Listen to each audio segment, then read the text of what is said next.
हमारे यहाँ जो इस्टेब्लिशमेंट को एक लहू लगा हुआ है मुंह को कि उन्होंने सियासी फैसले करने हैं और सियासत को आगे लेके जाना है। ये अनफॉर्चुनेटली ये एक पाकिस्तान की तारीख है जो बदल जाएगी।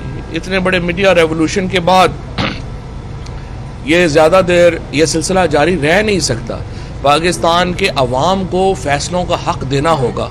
ये नहीं हो सकता कि जो हमारे जनरल्स हैं, कुछ हमारे जजेस हैं, वो बैठ के बंद कमरों में फैसले कर दें कि आज से हमारी पॉलिसी ये होगी, अगले दिन। हमारे यहाँ जो इस्टेब्लिशमेंट को एक लहू लगा हुआ है मुंह को कि उन्होंने सियासी फैसले करने हैं और सियासत को आगे लेके जाना है। ये अनफॉर्चुनेटली ये एक पाकिस्तान की तारीख है जो बदल जाएगी।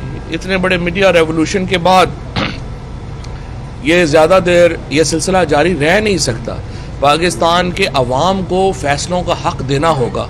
ये नहीं हो सकता कि जो हमारे जनरल्स हैं, कुछ हमारे जजेस हैं, वो बैठ के बंद कमरों में फैसले कर दें कि आज से हमारी पॉलिसी ये होगी, अगले दिन हम बदल जाएं। हमारे यहाँ जो इस्टेब्लिशमेंट को एक लहू लगा हुआ है मुंह को कि उन्होंने सियासी फैसले करने हैं और सियासत को आगे लेके जाना है। ये अनफॉर्चुनेटली ये एक पाकिस्तान की तारीख है जो बदल जाएगी।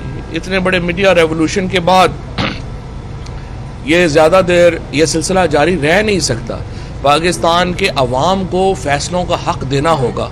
ये नहीं हो सकता कि जो हमारे जनरल्स हैं, कुछ हमारे जजेस हैं, वो बैठ के बंद कमरों में फैसले कर दें कि आज से हमारी पॉलिसी ये होगी, अगले दिन हम बदल जाएं। YouTube पर Googly TV देखने के लिए youtube.com की सर्च बार में Googly TV टाइप करें। Googly TV के पेज पर सुर्ख रंग के सब्सक्रिप्शन वाले बटन पर क्लिक करना ना भूलिए। YouTube पर अपलोड होने वाली वीडियो से बाखबर रहने के लिए बेल आइकॉन पर क्लिक कीजिए। आपको हर नई आने वाली वीडियो के बारे में नोटिफिकेशन मौसूल हो जाएगा।